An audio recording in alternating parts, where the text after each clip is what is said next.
นี่ครับวันนี้มาตกปลาครับผมวันว่างๆครับนี่ครับผมเซียนปลาครับบ้านชักว่าออกนี่ครับผมฟิชชิ่งครับปั้นเหยื่อครับต้องปั้นเป็นลูกกลมนะ นี่ครับเหยื่อครับ ปลาไม่กินครับวันนั้นนานปะวันนั้นที่มันตกอ่ะก็ถึงเย็นกลับบ้าน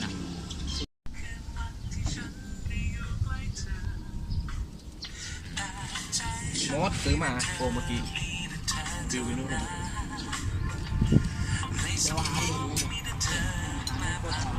คิวแล้ว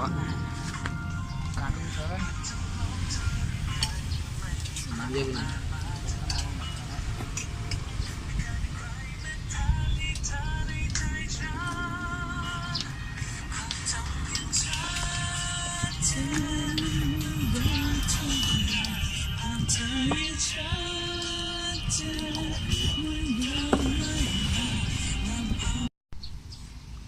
นะครับกำลังจะโยนนะครับผมข้างเทศบาลเกี่ยวหัวให้คิด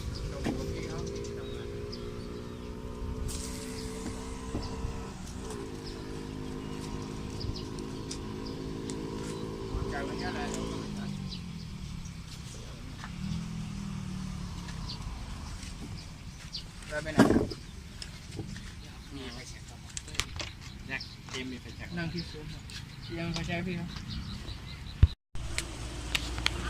โอ้นั่งรอสักพักครับรอปลาอยู่ครับ เดี๋ยวพ่อจะเข้ามาข้างในวะมาแน่ ตอนนี้เงียบมากเลยครับ ไม่ตกเลยเหรอ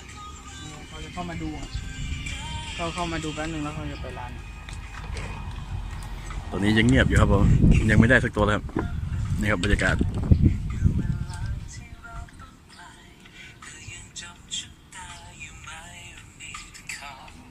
วิแจ็คนะโอเคเมื่อกี้เหรอถ้ามันเหนียวนะอาหารเหนียวนะสนุกกว่านี้อีกอาหารมันส่งถ่ายทีมันไม่กินเลยอ่ะโอ้รอนานนะครับยังไม่ได้เลยครับผมคือกักแค่ถามหาว่าปลาเลยไม่กินใช่หรือเปล่าไม่รู้เดินไม่ได้กินไม่กินเดินเต้นนักเรียนผม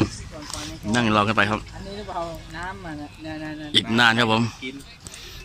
ตอนนี้ยังไม่ได้สุดเลยครับเนี่ยเซียนครับ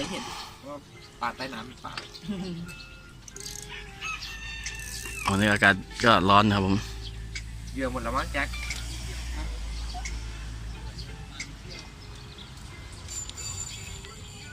ได้แล้วนี่ไปกินนี่เลย